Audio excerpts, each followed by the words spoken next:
Welcome to Inspire Me with Jay. This is a podcast to inspire, uplift, show forth the love of God, and help usher in the spiritual awakening. Welcome to Inspire Me with Jay. I'm your host, Jay Spillers, author and teacher. Please do like and subscribe to the channel and share everywhere. I have a guest today, Valarie Fowler. And Valarie is special because she's actually my cousin. Her mom is the sister of my dad, so we're cousins. Valarie, how are you? I am good, Jay. It's good to see you. It's good to be here. Thanks for having me on your show. Yeah, it's good that you could come. So, why don't you tell us a little bit about yourself and what you do? Yeah. So I am residing here in Nashville, Tennessee. I've been here for almost 28 years. And about 20 years ago, I moved in a direction to go from majorly obese at almost 300 pounds to losing 143 pounds. And in the process of doing that, it inspired me, and it's almost like it ignited what I was supposed to be doing in life. And that was to share these same tools with women everywhere to exercise, to eat healthier, to eat better, to lose weight, and really in order to take care of ourselves and to live our best lives. So, in a process, I have become now a personal trainer, a certified holistic nutritionist, and I coach people towards weight loss in using nutrition and exercise. So I do have a home gym here in my home in Goodlettsville, just outside of Nashville. So I have my own clients that come and see me in person. And then I also am able to connect with women online to lose weight with my online courses as well. Where's your online courses? Say that where are they? Yeah. Or Okay, so I have a website and I have an app. And so when women subscribe to one of my online courses, they will have connection through my app. And my app gives them access to all of the lessons, all of the modules, and whatever course that they purchase, in addition to exercise and nutritional guidance, recipes, meal plans. I'm able to calculate their macros, things like that. In addition, we usually also have a private Facebook group that goes along with each online course where my women are able to connect so that they can have a sense of a little bit more community with each other. hmm So, like, in terms of your story, did you just sort of wake up one day and decide I want to change my life? In essence, that's kind of how it happened. Boy, I'm trying to think of what year this was. It was approximately 2007. And I had just got out of a really crappy relationship with a guy. And I was under so much stress, Jay, that I I really just I didn't even know like which end was up. The stress was so high. And I knew from about 3 to 4 years prior that this was the calling on my life. I had already lost some weight. And then when I felt like the Lord really urging me and directing me in this direction, I say it like this. I bought the Jonah ticket. I ran from the calling that I had on my life for about 4 years. During that time, not only did I gain back the weight that I had already lost, I gained an extra 10 pounds, and I just was not in the best place in my life. So as I came out of this crappy relationship under all of this horrible stress, I remember the exact day that I walked into my house. And my house is in the one in Nashville in Donaldson area is a split foyer home. So I'd come in through the garage You have 7 steps going to the main foyer and then another 7 steps going to the main part of the house. Here's what happened, Jay. I was walking those steps, and here's what I was doing. Now, granted, let me tell you that I was 46 years, no, I was 39 at the time. And I was taking these steps like this: step, step, step. And I looked down, and here's what I told myself. I said, Valarie, you're taking these steps like an old person. I was 39 years old and I felt 59 years old, Jay. And that was exactly what I said to myself in that moment is how on earth are you 59 and or 39 and you feel 59? It was awful. And it was that day that I said, whatever it is, it has to stop. I went to bed that night. I was miserable and I prayed and I said this. I said, God, I don't know how to do whatever it is that you're asking me or calling me to do. But this is the one thing I know. If you will help me, if you will tell me, if you will teach me, if you will give me the guidance, I will do it. And I woke up the next morning and there was like this incredible sense of peace in that room that I just hadn't felt in so long. And I still didn't have all the answers, but that I knew that I was heading in the right direction. You know what I mean? And so it was then exactly that I made up my mind to just start figuring it out. What I did at that point was um my that was around the beginning to mid October 2007. My mom, as you know, it's always been me and mama. And so she my mom's always been one to help me put up the Christmas tree, but she sits and watches, right? And we do it together by her sitting and watching. And by the way, I've got a little something under my chair. The new puppy that we brought home this weekend, she's wanting to get up here. So if you see me reach down, that's why. Mama was over watching me put up the Christmas tree. And this was, again, back in 2007 when Oprah was still on. And I've told the story so many times. I love this story because if we all remember Oprah, Oprah used to have this show periodically where she would have 4 contestants on that had all lost over 100 pounds. And she was like, tell the world your story, you know? And she had 4 ladies on that day. They were all telling their story. And I looked at my mom and I said, in the midst of this, doing this tree, and Oprah was on, and I said, Mom, what are you going to do about your weight? Because we were both very, very overweight at the time. What are you going to do about your weight after the first of the year? And she said, I don't know, but whatever you decide to do, I'll do. Like that, which is very much my mom. And so she wants me to go and like bring her along. So I said, okay, noted. I said, well, I don't know what I'm going to do, but we have to do something. You're listening to the Inspire Me with Jay podcast. Please do like and subscribe to the channel, bringing hope and inspiration to the world. So what I did at that point was Facebook had apparently just come on the scene in '07, but I didn't know about it yet. And so I went on to Craigslist and I put an ad up and I said, hey, I'm looking for women who want to get out and walk and move and begin getting healthy with me. Jay, that was in October. And by January, we started walking some in December. By January, I had 40 women hitting the greenways of Nashville with me, which are our paved walking paths. 40 women out there with me, and we were just doing it. We were doing it. We were walking on Saturdays, meeting at my house for weight loss meetings on Monday nights. And that is how everything began. Within a couple of years, I was losing my weight and keeping it off, and I was also beginning to get some fitness certifications in group fitness and in teaching.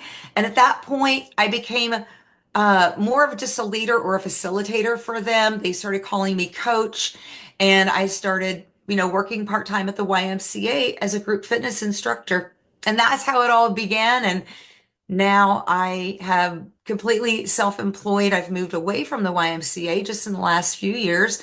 Great organization, but I needed to be able to teach everything that I know to my students. And so that's why I do what I do now. What were you I doing hope that before? answered your question. Oh yeah. Yeah, what were you doing before you became, like a fitness instructor and went in that direction? Yeah. So right out of high school, mom drafted me into the phone company because she worked for Pac Bell. And so she pulled some strings and pulled me into there. I worked for the phone company all during my 20s until they closed the office that I was working in. And so I would have had to have begun commuting into the Bay Area, and I didn't want to spend 3 hours on the road. So I just really prayed, and I really felt a strong pulling towards Nashville, Tennessee.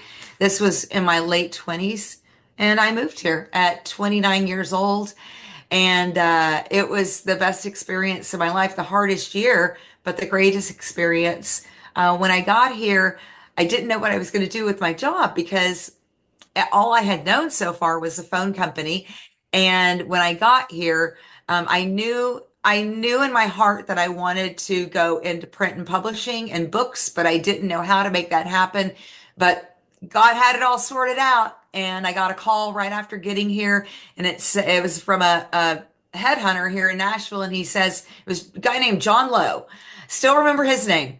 And he said, "Are you in Nashville yet?" And I said, "I just got here a few weeks ago and I just got my car." And he said, "I have your job." And I said, "Okay, deal." And that was with Thomas Nelson Publishers. And I was with them for the next 11 years. And when I left Thomas Nelson, I went over to Lightning Source, which is Ingram's print on demand company. And I was with Lightning Source for 11 years. They eliminated my position, my job, me, everything about I'm going to say 5.5 years ago, I think. And that was when I had been side gigging, in fitness and in teaching and in training clients now for about 15 years. And so when they laid me off, I'm like, hey, I don't need to go and get another corporate job. I need to now be self-employed and do what God's called me to do. So that's how this has all evolved is I did work corporate jobs up until about 5.5 years ago. Yeah. Hmm. So when you first started, were you kind of thinking small, like, well, I'll just get a little bit healthier, and maybe I'll go lose a few pounds and, were you thinking it was going to be as big as it got for you, as successful? I had no, no. If you ask me if I saw all of this coming, uh oh, 1,000% no. I never even thought that I would have a job in fitness. But that's an interesting story and how that happened. So when this started, let me see let me go in and pull this picture off the wall. Oh, if I can. Can you see that, Jay? If I Yeah. just hold it up like that? Hmm. There's a glare. Hmm. So that I'm not really good with these holding something up to the camera. That photo right there, Hmm. that was me in August before the October where I had that conversation with my mama. That was the Hmm. photo. That was at 282 pounds. Hmm. Yeah, 282. And that was back in 2007. So when I started this, and I don't know if you remember, we didn't see much of each other growing up. I was in Northern California, you were in Southern California. I rarely saw you growing up, but I started putting on weight in high school, Hmm. and I was obese all of my adult life. I was 274 at the age of 20 years old. So I was obese my entire adult life. So at 39 years old, as I'm going into this, I've got women meeting in my living room on Monday nights, and we're using a whiteboard and we're talking about, different things that we're going to do this week to get healthy and to not to get healthy, but to lead towards healthy, what are we going to do to eat healthy? What are we going to do to sleep better? Things like that, right? And I remember telling them, whenever we talk about getting a vision in our mind of where we're going, or maybe we're going to cut a picture out of the magazine. And I told the girls this, the ladies, I said, for me, I don't even have a skinny picture to fall back on. I've never had a thin adult Valarie in my world. I was 274 pounds at 20 years old. I don't know what it's like to be an adult, normal size person. So that to me was a little bit unnerving because I couldn't put my eyes on something. Does that make sense? Hmm. So for me, I didn't know what I was supposed to look like. The only thing that I knew was that it's got to come up proportionally. God can't leave me looking like a fool, God can't take something off, 20 pounds off of one hip and only 5 pounds off the other hip. He's not going to do that. But, that was going on in my mind was I don't know what I'm going to look like when I lose weight. So it was very interesting in grabbing a vision towards, what I was supposed to look like as a thin person and moving in that direction. Now, did I ever think that it would come to this magnitude where I'm training clients one-on-one? I am writing a book. I'm planning a podcast. I'm teaching online lessons and online workouts and all of these wonderful things. No, absolutely not. I never ever thought it would come to this. I always thought, I would just lead a group of women while I'm still working in my corporate job. And that's just the way that the world was going to work. Have you ever wanted to learn to meditate? Check out my book, Meditation for Everyone: How to Quickly Have a More Peaceful, Mindful, and Fulfilled Life, and support this channel. With Meditation for Everyone, you will learn to quickly and easily meditate, relieve stress and anxiety, alleviate depression, and have more joy, peace, and relaxation. What you will learn: mindfulness, the art of stillness, step by step on how to meditate, strategies for overcoming challenges to meditation, and much more. D. Mason said this is a nice meditation book, even for those already meditating.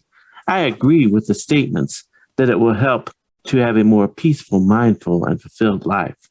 4.6-star rating, available on Amazon. But I will tell you something interesting. I when I first started that group in 2007, a girl that is still very, very dear to me today joined that group through the Craigslist ad. Her name is Courtney, and Courtney lives in Washington, D.C. I had to give that baby a little bit of food because Lovey, the big dog, ate her food a minute ago. So Courtney joins my group. And she comes up to me one night after the Monday night meeting and she says, Val, she says, where do you work out? What gym do you go to? And I said, I don't. I said, I hadn't thought of it yet. She says, well, I just got a membership to the Y, and the Y was like 4 miles from my house. Mm-hmm. And I want to be your workout partner. And I said, okay. And because, people say these things, like, I want to be your workout partner. And the first thing that I thought was, okay, sure. Yeah, right. So I was like, okay, no problem. I said, I need a gym membership. I'll go over there and I'll sign up. And so I did. Do you know that was the most dedicated, devoted gym partner I ever had was Courtney Wright. And she's still a dear sister to me today. But here's what I remember. We would go down there. And I mean, this is in 2007 when I was still 282 and 272 and 262 and 252. I was still quite the heavyweight girl. We would go down there to exercise. And here's what she would have me do. Hey, Val, what are we doing? Hey, Val, Can you tell me what to do? I'm like, I didn't know a lick about exercise, Jay, but Hmm. somehow I was coming up with exercise plans for us. I knew nothing. I didn't have a degree in exercise science or anything, and I have no idea how this was happening. And I remember, here's what I do remember. And I think that this will really resonate with you and what you teach. When we would get down there and work out, and we'd be riding the elliptical or on the step machine, there was so often, Jay, I would be riding that piece of exercise equipment and I would literally be looking out and going, that's going to be me. Like I would look at a gym associate and I'd be like, that's going to be me one day. I'm going to have her job one day. Did I really believe it? Probably not, because I don't even think that I knew what I was saying. But somehow I was setting and I still remember doing it. I totally remember doing it. I remember some of the associates that I was doing it too, you know? But yeah, I would just cast my eyes on them and be like, that's going to be me one day. I'm going to be a YMCA employee. I'm going to be a gym employee. I'm going to be a trainer. I'm going to be a this or a that. And sure enough, we talk about resonating things, we talk about manifesting things, and there really is truth to that. There's truth to whenever we set our vision on something, when we set our eyes on something, and that it is something that really can come to be and come to pass. But we have to first cast our vision and our eyes on it in order for it to happen. Hmm. So, like, in terms of things you did, you went to the gym and you worked out, things like that. Was there other things you were doing too? Like we talked about intermittent fasting and stuff like that.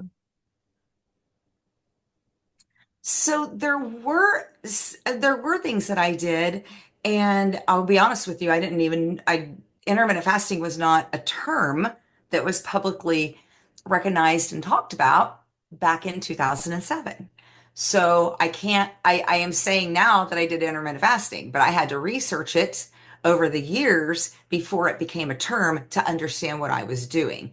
So yes. So back in '07, did join the YMCA. I was leading there was something that I knew how to do before 2007, and that's because I did run my very first half marathon in 2004 here in Nashville. So, and then I trained then properly with a training group in 2005 for my first full marathon. So, I will say that I had a little bit of knowledge there under my belt to where whenever I asked women, hey, come walk with me, I also said, hey, who's interested in doing a half marathon? We'll train together. And so because I still had the training calendar from whenever I trained with the group, right? Hmm. So yes, so we were walking on Saturdays. That led us into training for half marathons. I was working out at the YMCA. When it came down to nutrition, here's what I was doing. I was also by the age of 42, I was also slipping into perimenopause. And perimenopause is when the woman's hormones begin changing and shifting and declining and depleting. And we're going into this place where we begin having menopausal symptoms, but yet we're not in full menopause. For many women, perimenopause could last anywhere between 8 to 14 years. For me, it was 10 years. And so during this time, I also have all of these other wonderful things happening to my body that I don't know what it is. And now I'm researching all of this. But when it came down to nutrition, the thing that I did decide to do was to start eating smaller portions.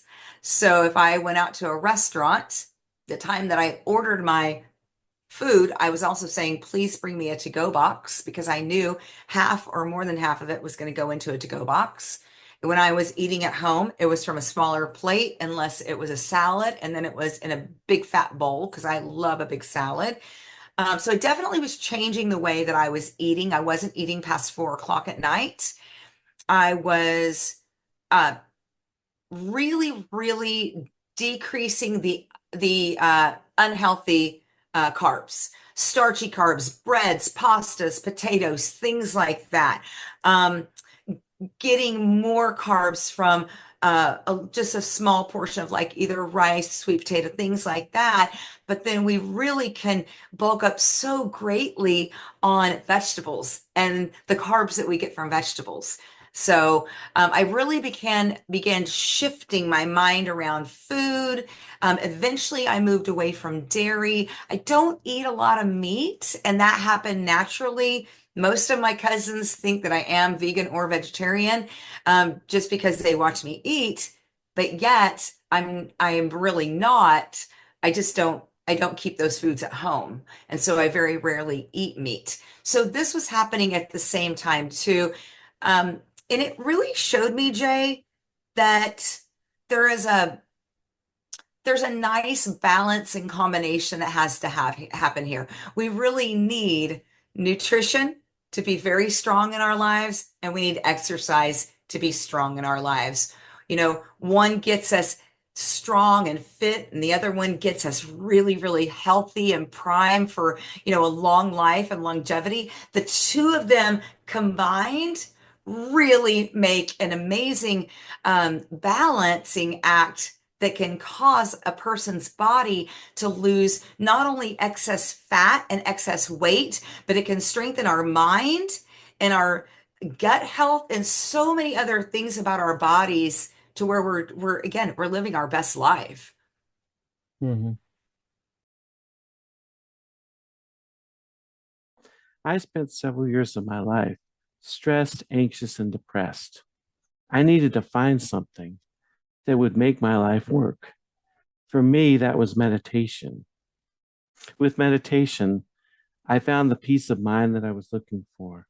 I found the happiness, and I found a way to improve every area of my life, my emotional life, my spiritual life, my relationships. I was able to discover things about myself. I can give you the tools to meditate. I will walk you through the process and hold your hand. Whether you're a beginner to meditation who's never meditated, or whether you're someone who's tried meditation and it just never seemed to work, we can make it work. Meditation is something that everyone can do, and I can show you how. Check out my course on meditation.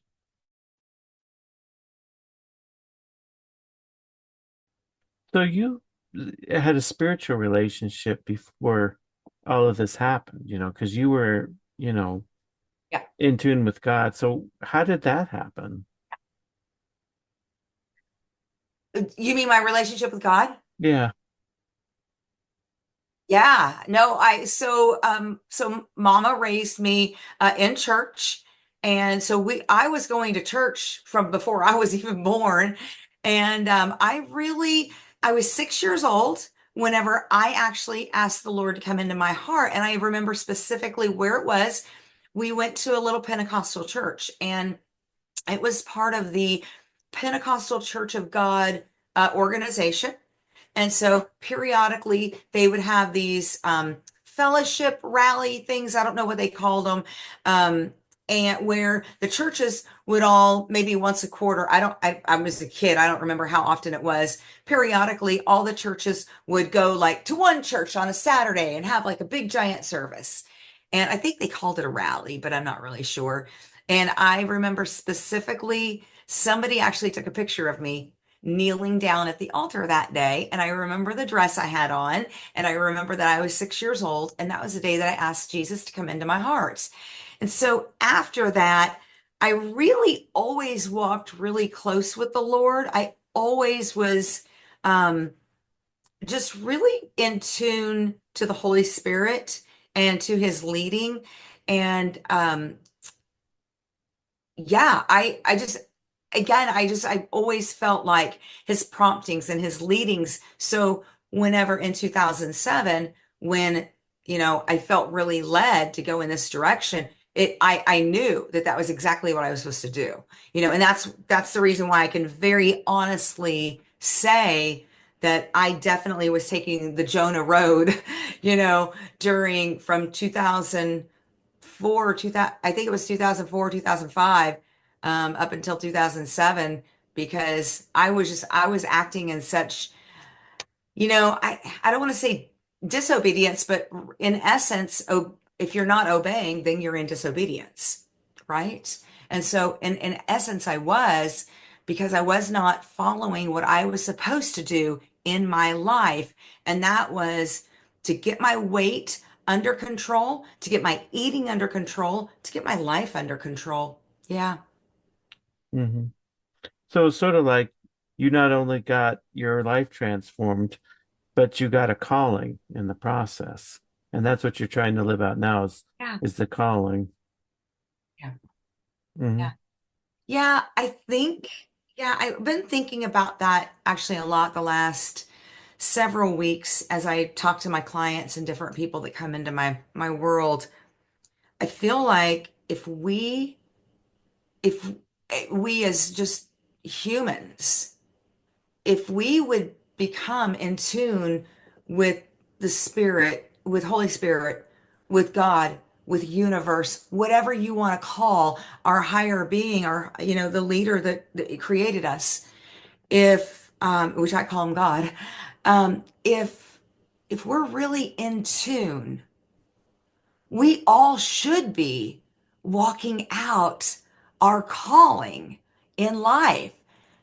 We all have a calling. We all have something that God created us uniquely to do.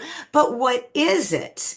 And I think this is where people get hung up. I could be wrong. It's just my own little opinion here. I think that people are out here working jobs that they hate.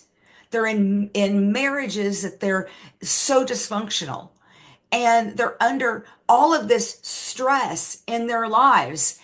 And sometimes we just need to take a step back and say, what are you really supposed to be doing? What's the calling on your life? What are you created to do? Created to be, created to touch. Sometimes if we just take a step back and realize what we're created to do, it'll bring harmony to our lives and peace. But Hmm. we miss that. So you're also taking like a tapping class, aren't you? Like learning about that. Have you started to do I that yet? haven't. Uh, No, I love EFT tapping, and I haven't even been able to get into the coursework yet, Jay. I have been so busy. I just completed Digital Course Academy with Amy Porterfield, and which I highly recommend for anybody wanting to create an online course for your business. She's the queen and she's amazing. So I'm still doing a lot of the work there for navigating menopause, which is going to be a signature course that I'm launching in 2 weeks. So when I get into the tapping course, it may be maybe closer to the springtime. But I do really enjoy tapping. I do think that there's a lot of great spiritual, mental, emotional, and health benefits that can come from tapping if we would just allow ourselves to do it. Yeah. hmm. Is it sort of like acupressure where you touch certain parts and it positively affects your mind and body? Exactly. So tapping is all about tapping in on certain areas of the upper body, and they're just pressure points. That's all there is. So there's no woo-woo to it, you know?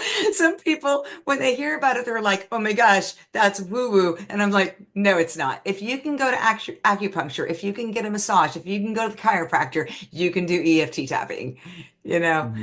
So yeah, there it's great, and all you're doing is you are saying certain words or affirmations or belief systems as you tap. So that's getting into your psyche, for lack of better words, as you're tapping on a particular pressure point. Yes. Hmm. And you're writing a book too? Because I think you said you're writing a book. I am. I am. So I am writing. So because I feel like, I think we all have many books in us. I really do. We all have stories that we can tell. It's a matter of us just getting those stories out of us, right?